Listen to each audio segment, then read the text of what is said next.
All right, good afternoon, everybody. Thank you for joining us. Today we are going to be just doing a revisit to a seminar that we did as part of our 11 Commandments of Asset Protection. And this is by demand. We've been asked to do this by a few folks, and so we thank you for joining us today. We'll also be doing a recording of this that will appear on our website after the webinar, so you're free to return and look at that and share this the link for our webinar with other folks you think might be interested in this. My name is Eric Boughman, and I am joined by my partner, Gary Forster. Gary, can you say hi? Hello, thanks for joining us today. We appreciate it. All right, and last year we did a series on the 11 Commandments of Asset Protection, and we covered a different commandment each month and did a wrap-up. And here we'll be talking about the 6th commandment, which is know your enemy. And we'll be discussing government claims, turnovers, turnover orders, and contempt. And this deals with government agencies and bankruptcy trustees in particular who are going after assets that have been placed either validly or oftentimes too late and invalidly into purportedly protective structures. And we'll show through this webinar over the next hour, we'll talk about why it is important to understand the differences between just a general creditor, somebody that you may owe a loan or another debt to, and a government agency such as the IRS or the SEC, because these entities have powers beyond what the normal, both power and resources beyond what the normal plaintiff creditor normally has. So the accentuates on this seminar basically the powers that a lot of people don't take into consideration when considering fraudulent transfer issues. So where we really do planning, where there's no claims or litigation on the horizon, we can create structures such that in the future, if you're sued, no one can reach into what you have. That's simple asset protection using trusts and LLCs and the like, buying assets that aren't available to creditors. The rules change a little bit with respect to government creditors. They also change somewhat in bankruptcy.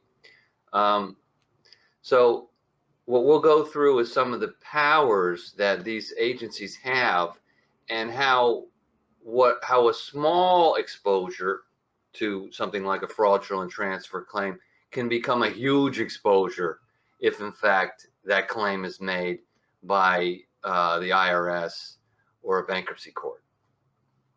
All right, and the outline, the agenda for today covers what we're going to be talking about, and particularly what we're focusing on here is this item number 3, super creditors. And that's what we call some of these agencies that have powers oftentimes conferred upon them by law, or if not, just as a practical matter for resources and abilities, that these folks, these agencies are often able to present great problems for those who are subject to their collection.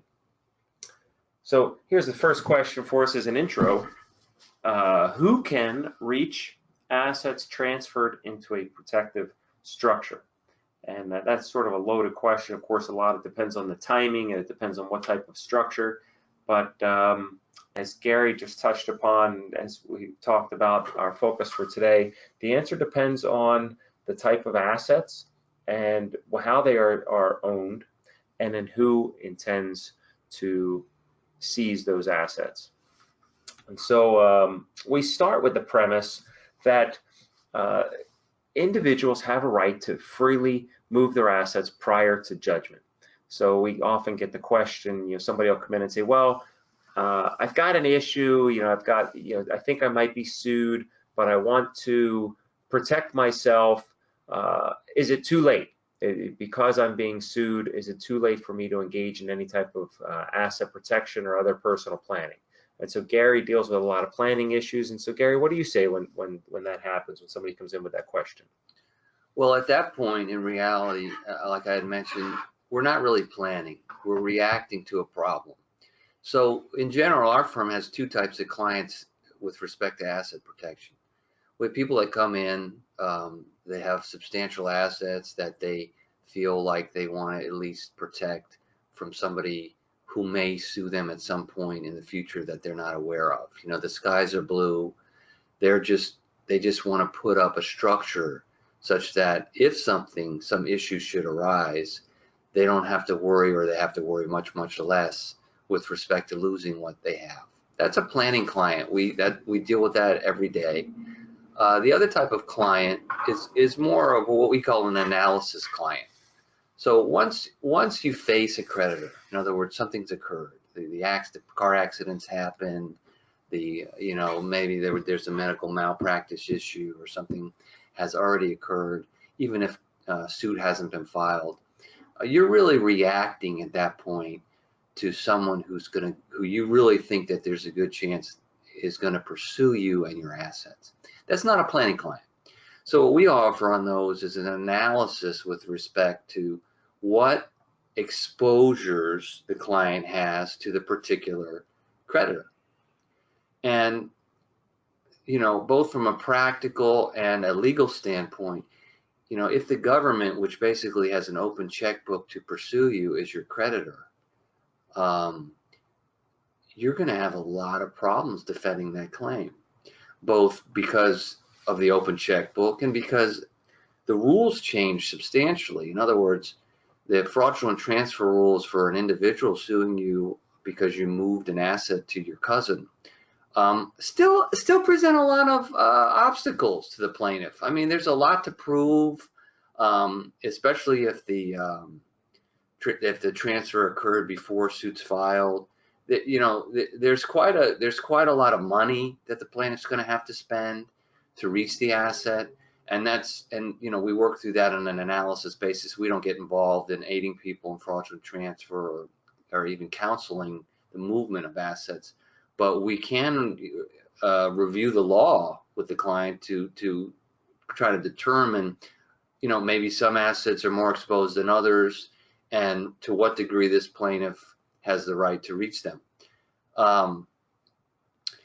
What Eric's saying is you're allowed to transfer assets whenever you want with respect to a typical individual creditor. So someone suing you on a business claim or a car accident, you can transfer whatever you want, basically. It's just that those transfers are going to be subject to being unwound.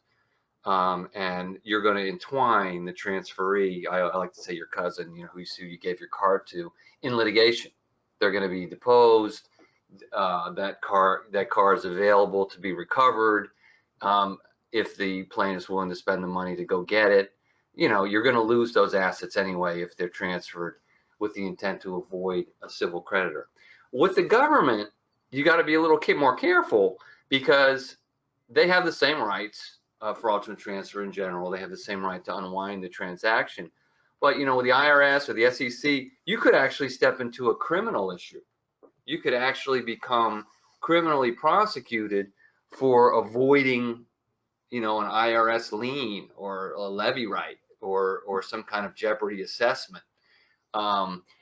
That criminal issue, combined with the fact that the actual statute is much more onerous. It's easier for the IRS or SEC to come in and grab things. We've also had several FTC matters that we've done the analysis for, and the practical hurdle of someone having to contemplate suing you on fraudulent transfer and spending the $50,000 or $75,000 to make that suit happen kind of goes away with the government. The government just spends the money, the tax money, and that obstacle is gone. There's also another practical obstacle. Eric would have more insight because it's more of a litigation issue, but I find in these analysis and the way they've worked out over the years that judges in the federal court associated with, for instance, IRS or SEC, or FTC claims are very amicable, let's say, to the government. Have you found that? They really will support the government in collecting if the government won the underlying case. We see where I think there's a tendency to defer to government claims. And schemes, oftentimes the ones that we end up highlighting are these Yeah, they're criminal to begin schemes. with. Yeah. They're people who are trying to get over in one way or another on either an FTC action. We've even seen that in Florida with cases where the law has really been altered by some bad actor. We see that with the Olmstead case in Florida, where the LLC law was changed to allow foreclosure of a single member LLC. We see that in some cases, and we'll go through some examples here through the webinar here. Generally what's going to happen is these claims are going to be subject to one of these, an argument that it's either a fraudulent transfer or just simply a sham or alter ego or just disregarding the structure. And so walking through how that happens. In general, an alter ego or a sham will be seen where there's an entity without economic substance.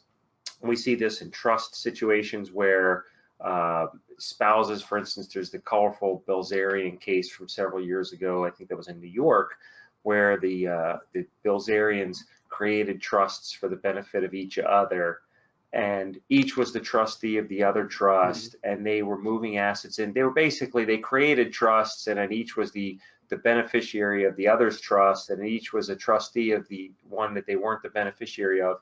And the court looked at it and said, you can't avoid all of your creditors simply by setting up this scheme. By the way, the trusts were revocable, which provides no asset protection benefit.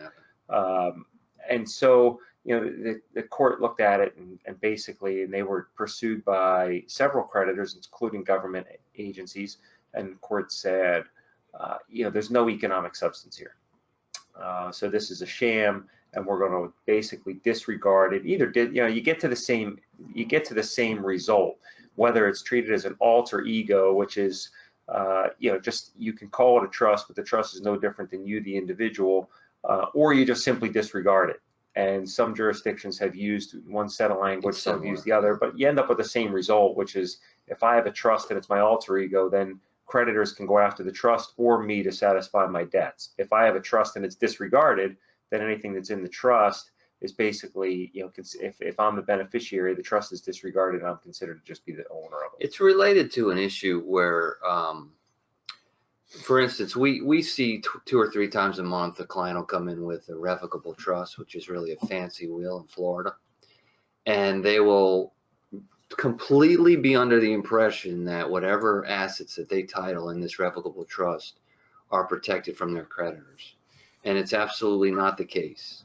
If they can revoke that trust and they're sued, those assets are available to their creditor. We actually we're analyzing one now where someone was trying to segregate assets as part of a marital claim and used a revocable trust, and it's not going to work. There's a technical side to these alter ego and sham type trust matters where, when you initially start to do the planning, you have to be very careful to follow, and we'll hit some of that later in an LLC, a couple LLC cases, to be very careful to follow the formalities of the particular entity, because the formalities really are what these plaintiffs' lawyers are going to chip away at. We've seen that with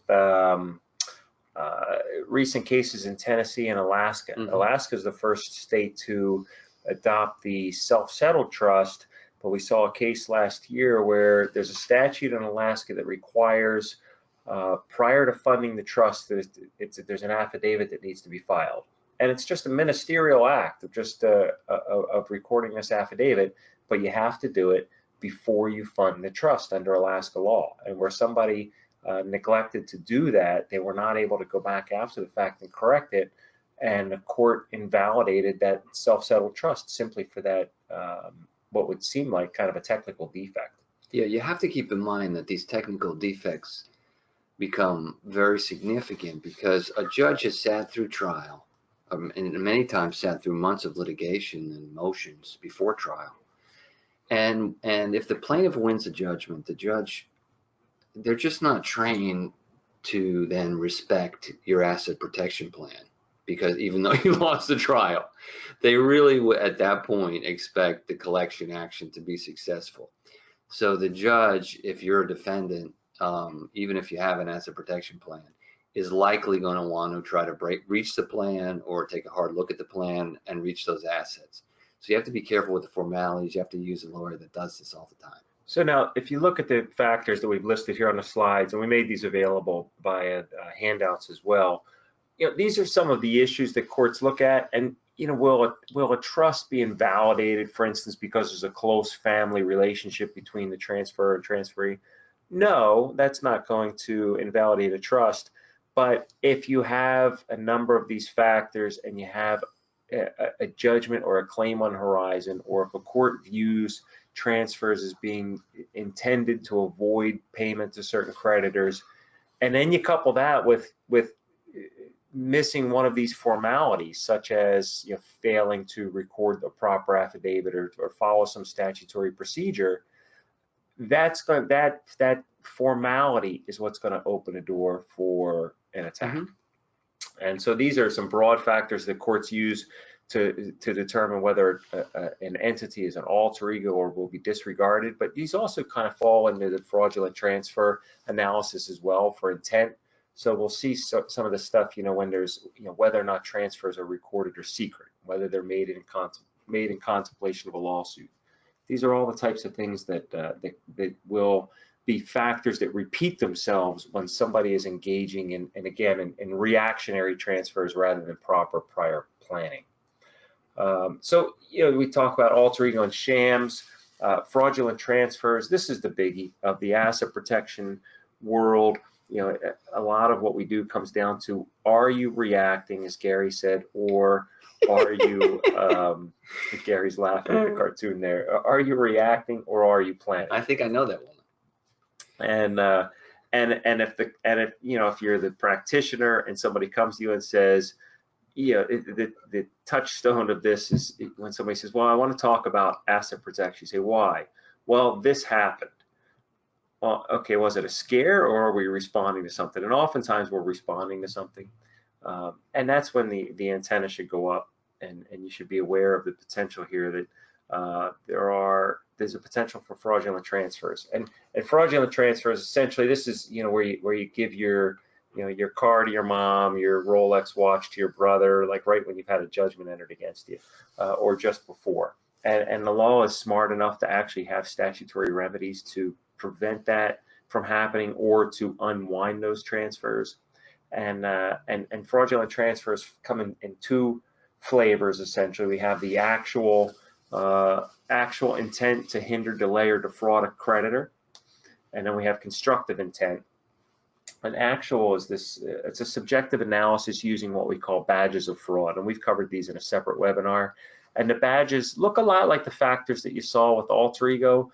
There's some additional factors, whether or not transfers are to an insider is to a relative or to a company insider, whether or not the transfer is made after a default on an obligation or after a lawsuit is filed,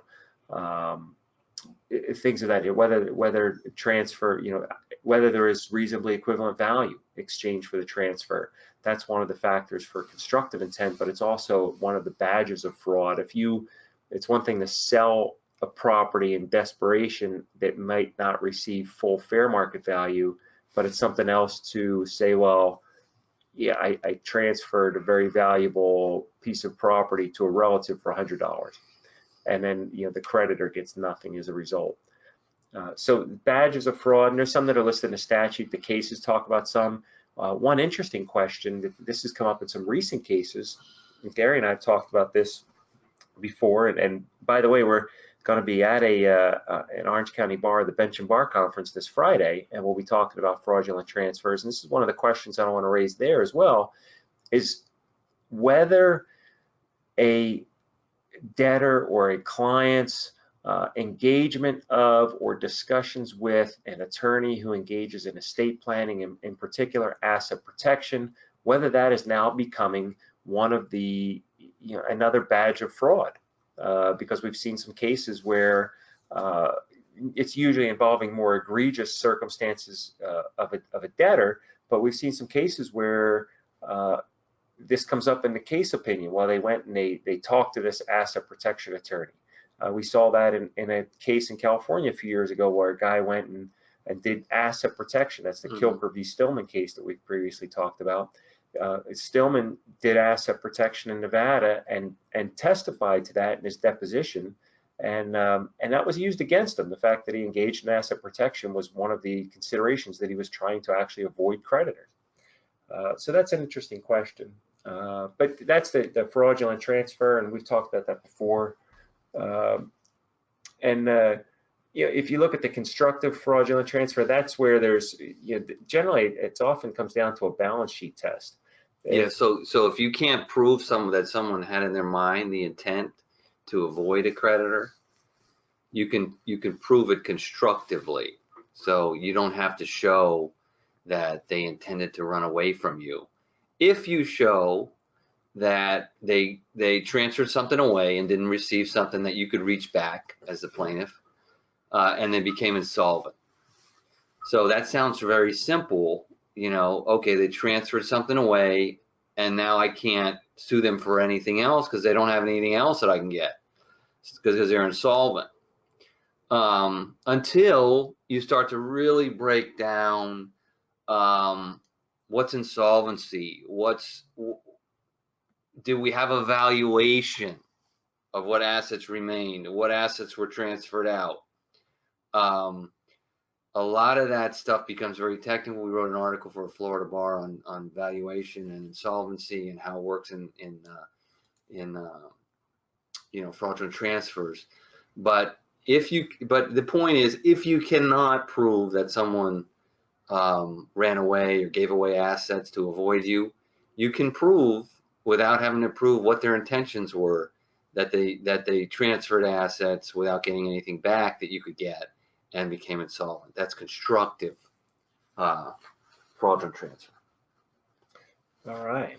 And by the way, if you have any questions, our GoToWebinar board allows you to type those in, and we're happy to field those throughout the webinar, so feel free to fire those at us. Moving along, we want to, the main subject of today's webinar are the super creditors, and this involves often federal agencies or federal claimants. And what you need to know as a broad overview is that when you're dealing, whenever there's alphabet letters, the initials IRS, SEC, FTC, any government agency, or the bankruptcy court for that matter, bankruptcy trustees, understand that they oftentimes not only do they get the benefit of some of the court deferring to them with regard to some of their claims, but they also often have diminished evidentiary standards. The statute of limitations for a fraudulent transfer in a federal claim is longer. In Florida, the statute of limitations for a constructive fraudulent transfer is generally 4 years. There's a couple that fall into 2 years, 1 to 1 year, but it's generally going to say 4 years on a constructive fraudulent transfer. A fraudulent transfer where you're showing actual intent is 4 years, or it can be extended to 1 year after the date the transfer is or should be discovered. Under federal law, for federal claimants, there's a 6-year fraudulent transfer statute of limitations. So there you see, the government has a longer period of time to look back. We'll also see in bankruptcy, the bankruptcy courts, the bankruptcy rules were drafted in a way to account for the rising trend of self-settled trusts back in the early 2000s. And asset protection. And asset protection. Yeah. So they put a provision in there that allows a 10-year look back to unwind 10 transfers years. into a fraudulent or transfers into a self-settled trust. Yeah, how you prove something 10 years ago, I don't know, but it's amazing that they could keep that open for 10 years. And we have a case where that actually bit a guy because he'd set up the self-settled. The Mortensen case, we set up the self-settled trust. He was outside the 4-year statute of limitations, but subject was claimed from his ex-wife. He filed bankruptcy. He beat it. He completely beat the claim. and by filing bankruptcy, he subjected himself to the whims of the bankruptcy trustee and ended up losing his property. So, anytime you have a fraudulent transfer should be avoided anyway, but when there's a government agency involved, and we say this especially for the professionals, for if you're an attorney or if you're a professional advisor and a CPA and a client has dealing with a claim with a government agency, you need to be very, very careful, because I think the next attack that's going to come on a professional being sued for some type of entwinement, a fraudulent transfer action, is going to come from a government agency. So let's see, federal claims. There's also statutes with regard to federal claims that can provide for criminal repercussions, and we list some of these here. There's also, it's listed here, the Bankruptcy Code provides for potential criminal action. Obviously, you have money laundering. People have different misconceptions of what asset protection is, especially when you get into the offshore. Gary prepares offshore trusts and LLCs, and people think that by moving offshore that you suddenly have a right to evade all government oversight and get away from the IRS. It's just simply not true. It's not the case. I mean, and Gary, you could speak to that. Is there any difference with regard to your tax situation by going offshore, or are you essentially subject to the same requirements as having assets onshore? Well, under no circumstances can you really evade what tax that you owe anyway. So does the tax change? Well, in the under the Obama administration, what was passed, because there were some subtle differences between, you could manipulate the foreign trust a little bit to possibly get a favorable tax outcome. But under the Obama administration, if in fact a foreign trust is created by a U.S. person and has a U.S. beneficiary, it's disregarded for income tax purposes. So it's as if it does not exist at all. With respect to LLCs, they're generally treated the same. A foreign LLC cannot make an S election, so you can't have an S corp for an LLC, but you can have a disregarded LLC if it's a single member. Otherwise, the foreign LLC is treated like a C corporation, which was quite significant until recently. Now we have lower C corp rates, so that lowering of the rate, although it didn't change the law and generally applicable to the LLC, that lowering of the rate now is kind of bringing people back to making the C, going with the C status for the foreign LLC. But it's not really a tax dodge. All right, so let's talk about some of the specific creditors that fall into the super creditor category. And first, of course, is the IRS. And the IRS has shown their broad powers in cases like US v. Grant. This is a case where a guy owed the IRS, a couple owed them. It was in excess. I can't remember if the number was 18 or 78. And when you get to those numbers, it was either 18 million or some crazy, it's a lot of money, double-digit millions of dollars were owed the IRS. And the husband passed away, but he'd set up an offshore trust for his wife, and the IRS was going after her, trying to crack the trust. She had brought in evidence that she'd made several attempts to get the trustee to turn over funds to pay the IRS. The trustee said no way, and she went into court, testified. Yeah, said, and so they had a third-party trustee, and she didn't set it up. Her husband actually set the trust up, so it wasn't really self-settled. So it was formed kind of properly. Everything looked good from the front side, but the IRS still put the squeeze on her. Well, because she was benefiting from a trust that basically her husband set up. Now I think they settled out at a minor fee or something like that. She kind of got away with it. It was ongoing for a while, but what was interesting was this injunction order that was entered, where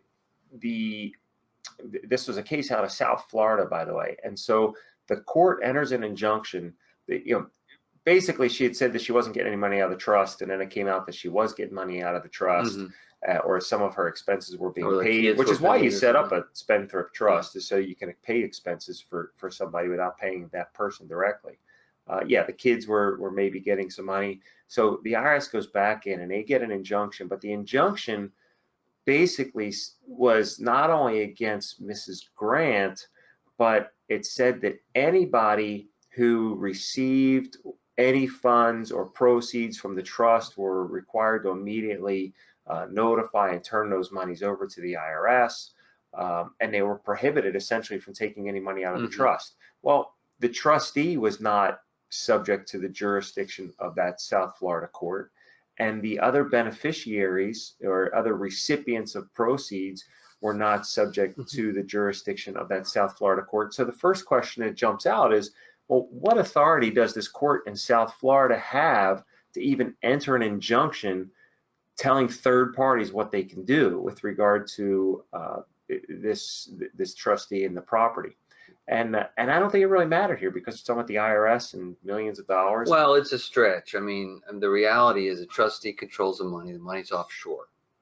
So again, it's the court is trying to enforce a judgment, you know, benefiting a government entity, and the court is going to try to do that.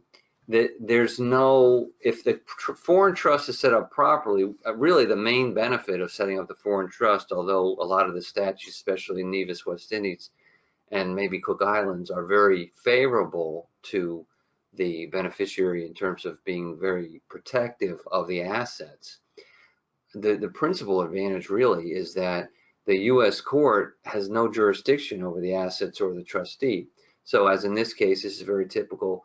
The court will try to somehow restrict the beneficiary because the beneficiary is here. That's kind of a half solution. I mean, I don't know if we're going to look at a few cases here. I guess we are actually. Yeah. Where, you know, someone's actually put in jail because it's a contempt order where they're asking somebody to force a trustee to make a distribution to pay a claim. And then the defense is this, what's written here under United States v. Grant, impossibility defense. The beneficiary always says, well, I can't, I'm not the trustee, I don't have the assets, it's impossible for me to act. And the way that the law is developed is, well, you know, in Miss Grant's situation, you know, that may be a winner because she did not set up this trust. The trustee does control the assets, and it's not really subject to U.S. claim.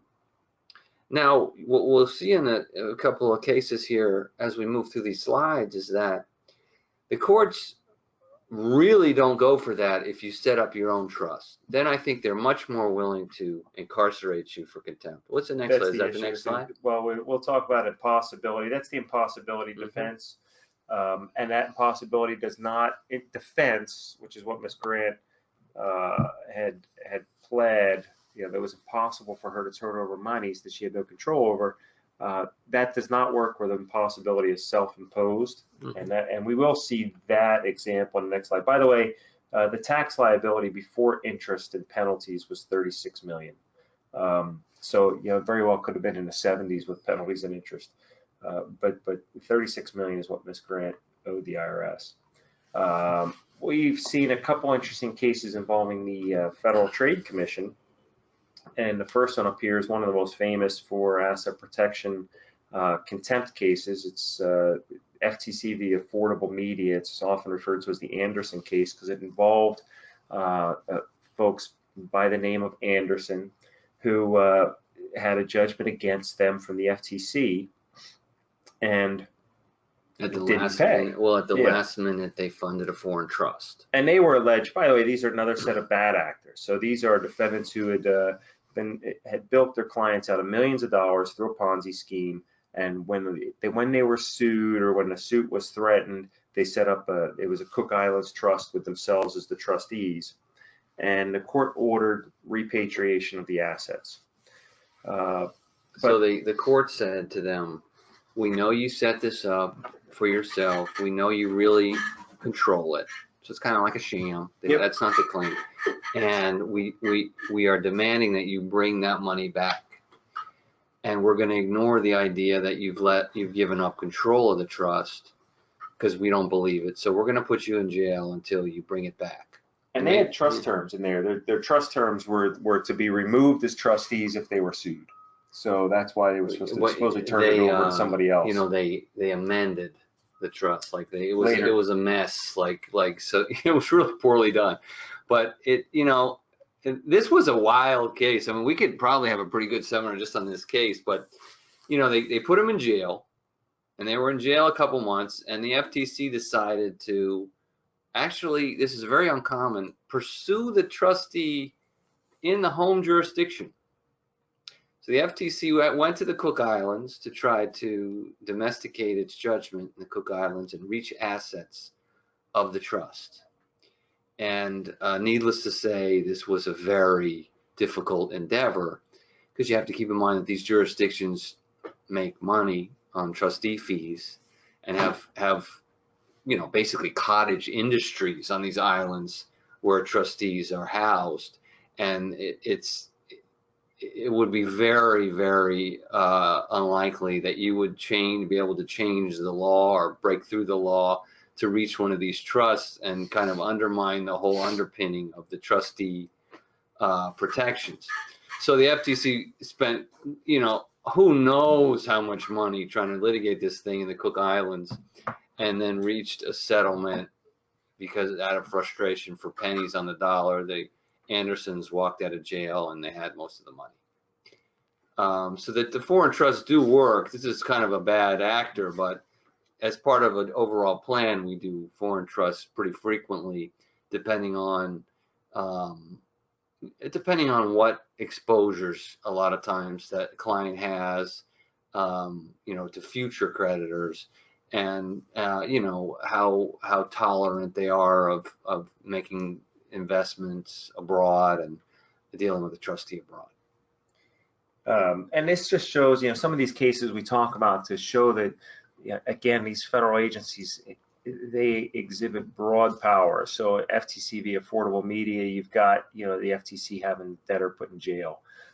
In FTC v. Lesh, in this other case up here, it was determined in that action. This was actually a case against an attorney who was a debt collection lawyer, but he had ignored an injunction order to stop engaging in certain business activities. He had apparently, I believe, signed a stipulated agreement with the FTC, and then he violated it.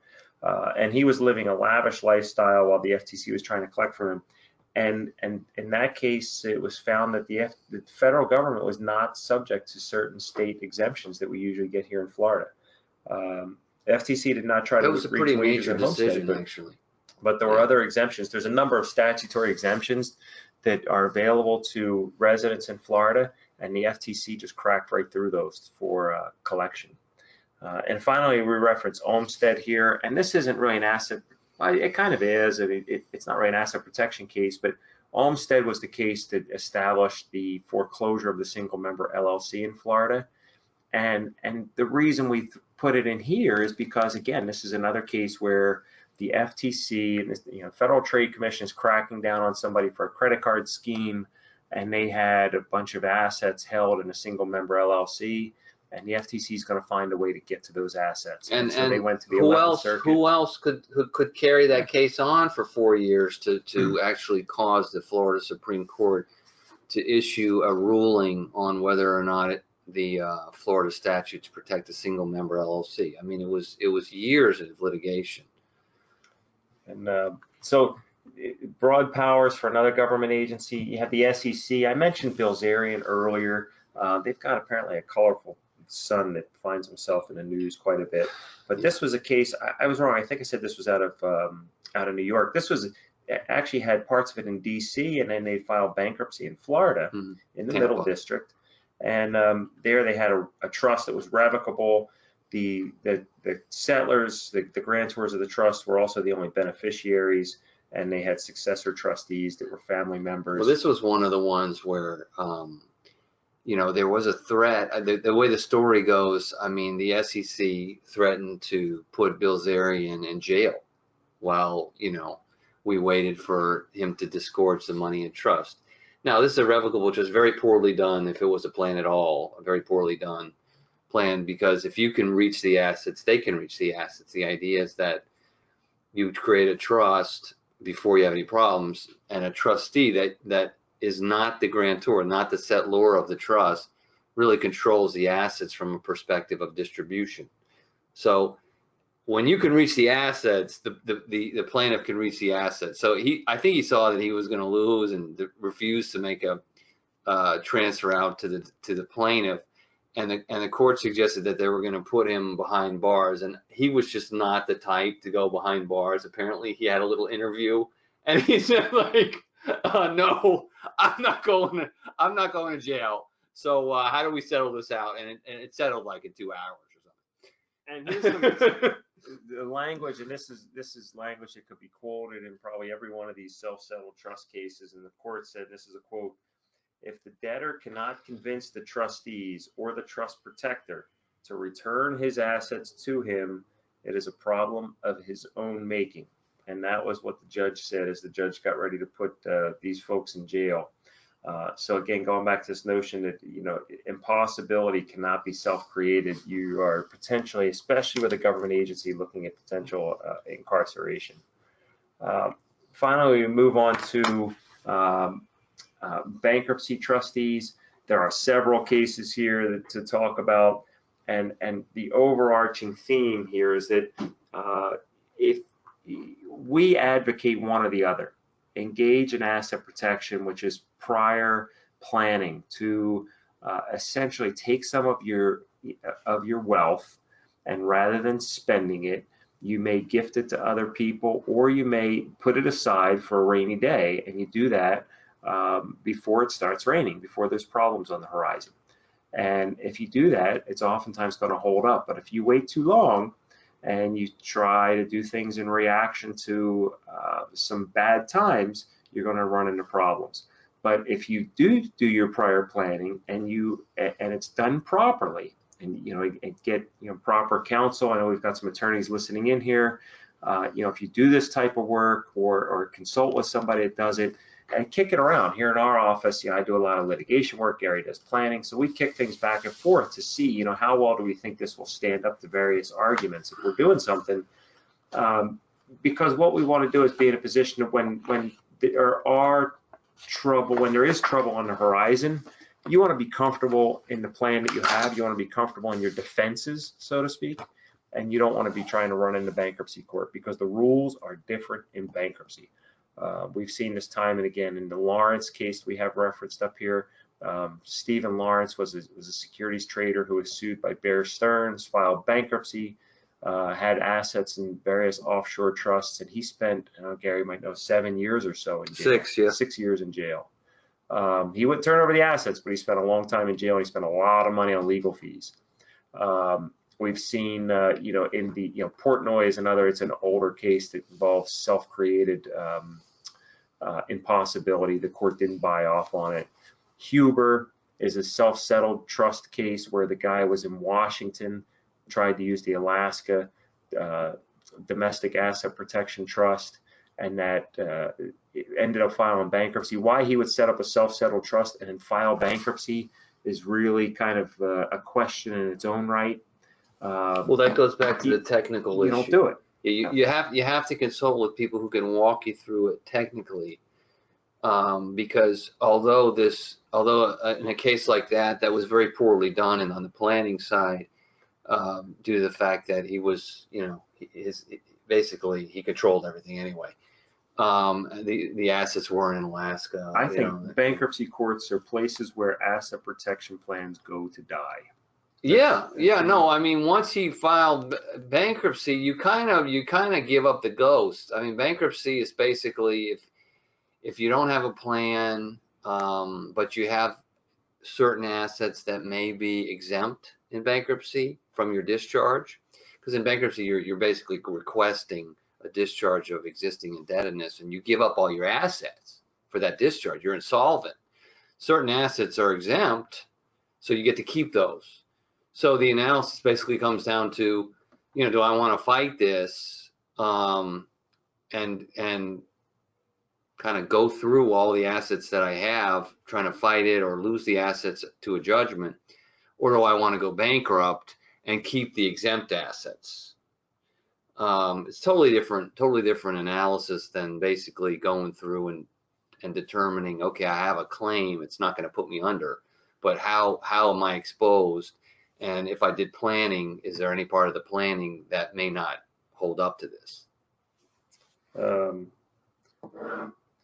We got American Insurance Company v. Coker. I throw that one in there. That's a Middle District of Florida case out of the year 2000. Again, an impossibility argument that failed.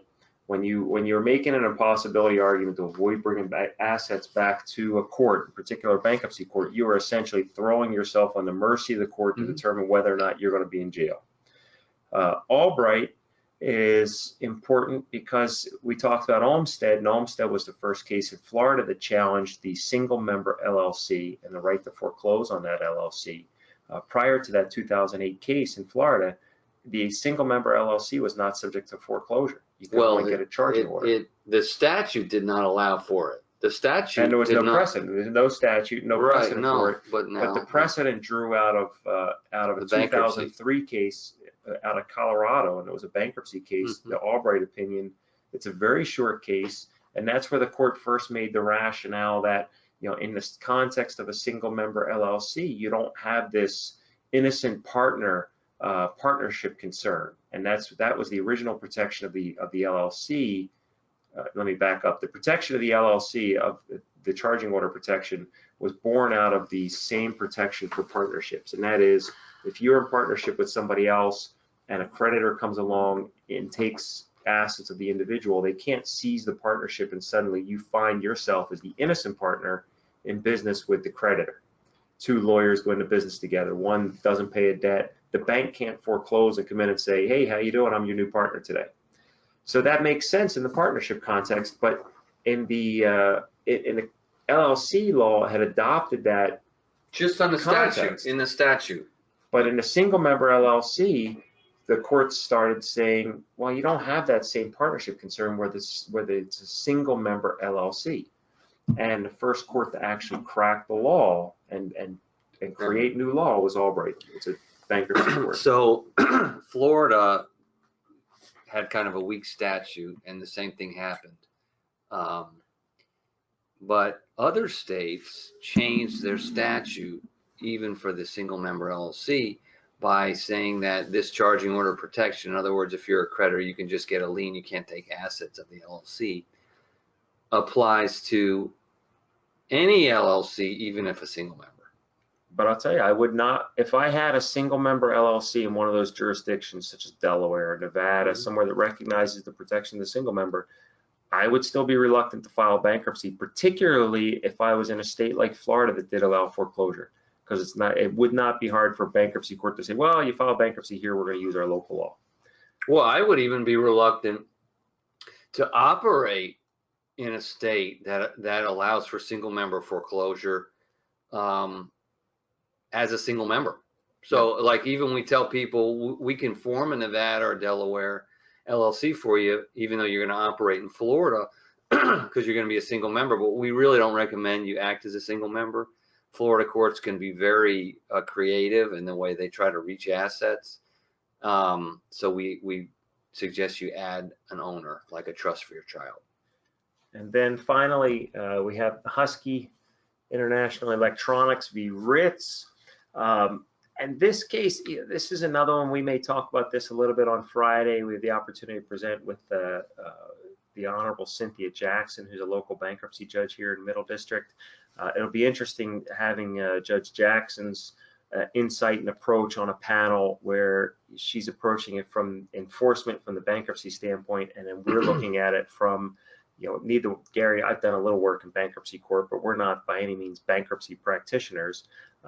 But we are looking at this in a sense of, you know, use asset protection to stay out of bankruptcy, and I'm hoping that Judge Jackson will offer some insight that essentially supports that notion. Use asset protection to stay out of bankruptcy. But what happened in Husky, it's a pretty common scenario. This Ritz ended up being sued in connection with a fraudulent transfer, and in Florida, courts have said a fraudulent transfer is just a statutory remedy. In other words, if you get sued on a fraudulent transfer, basically you just unwind whatever was transferred. It's not actually fraud. It's not a tort. It's not a separate cause of action outside of just whatever the statutory remedy is. Nevada has faced that same situation. Other states, I would warn, have found differently. But Florida has been pretty solid in saying it's really just a statutory remedy. You can unwind the transaction. Here, Ritz was involved in a company that got sued by Husky. He caused money to be transferred from that company into another company in which he had an interest. Neither one solely, by the way. Both were interests that he held with others. But certain monies were transferred into another company. He got sued on a fraudulent transfer, and this went all the way to the Supreme Court of the United States. And the issue for the Supreme Court basically boiled down to whether or not a fraudulent transfer was actual fraud to support a claim in the bankruptcy court. Now, the claim in a bankruptcy court is a pretty narrow claim. For everybody that does bankruptcy, you'd understand that it was for an exception to discharge, and there's a statutory procedure for that where you have to show actual fraudulent conduct. So someone was trying to discharge indebtedness, and an exception to getting that discharge of indebtedness is it was obtained, the debt was obtained by fraud. Right. And so there's a little background. We don't have time to go into the whole background of Husky. We could spend a lot of time talking about it. But the point here that's important is that we've got now a bankruptcy court case that goes all the way to the Supreme Court that really takes a different view. In our view, it takes a totally different view on fraudulent transfers than what has traditionally been the view, at least in Florida. In Florida, it's a statutory remedy, but now we've got the U.S. Supreme Court saying, no, it's fraud. So now there's a question. It's been amazingly quiet too. And the case could really change things in terms of the ability to claim fraudulent transfer. The attorney-client privilege changes. The way that because of the crime changes. Yeah, and just a number of things in terms of the way fraudulent transfer is defined and litigated. And so, once you get an action for fraud, it raises all these other issues, and including revisiting claims against the professionals, the third parties, whether you're the banker, the lawyer, the accountant, the financial advisor, somebody who's involved in helping a client or doing work for a client that involves a fraudulent transfer. Are you now subject to a potential claim as an accessory for liability, whether that be through conspiracy or aiding and abetting or some other action? RICO claims we've seen negligence attempted up in Kentucky. Different plaintiffs and creditors councils have tried to actually go after the professionals, and they tried to do it in Florida but didn't have any success. But that was several years ago, and Husky could open a door for somebody to try that again. So finally, as we wind down, got a couple minutes here. If you have any questions, please let us know. But what are the key takeaways for today? And we list them up here. And really, when you're looking at defending, one, put together a plan on a sunny day when there's no problems is the best case scenario. Do your planning in connection with some other, corporate planning or estate planning. Do it for reasons other than, technically asset protection. Do it when you don't have any problems or claims. This is all in a perfect world. And then once you do, be particularly aware of, these parties, these government agencies that we call super creditors. And finally, if you get yourself in trouble, you have confidence. Hopefully you have confidence in your planning, so you stay out of bankruptcy and just rely on regular law. If your planning is solid, you'll have several defenses under your general state law to avoid turning over assets. If you've set up a good offshore trust structure, if you've done your planning in advance and essentially taken some of your chips off the table long before problems arise, then that's going to benefit you in the long run. So do your planning early, plan well, have confidence in it, and stay out of bankruptcy. And with that, if we have any questions, we'll stay on here for a minute or so and allow anybody to toss questions at us. You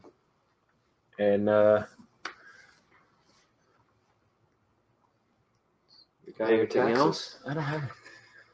What's that? Pay your taxes. Stay out of bankruptcy. Yeah, pay your taxes. Pay your taxes. Don't rip people off. That also kind of goes a long way as well. So, you know, no Ponzi schemes. Don't be a Madoff. No major violence. Don't try the tricks where you're going to transfer all your assets to your wife and then, you know, leave nothing in your own name, because your wife could actually move offshore and divorce you. We handled one of those. That actually happened. We weren't involved in the transfer. No. Okay, it looks like we don't have anything else. So as we close in here on the 1 o'clock hour, thank you again for joining us, everybody. We appreciate you being with us today. If you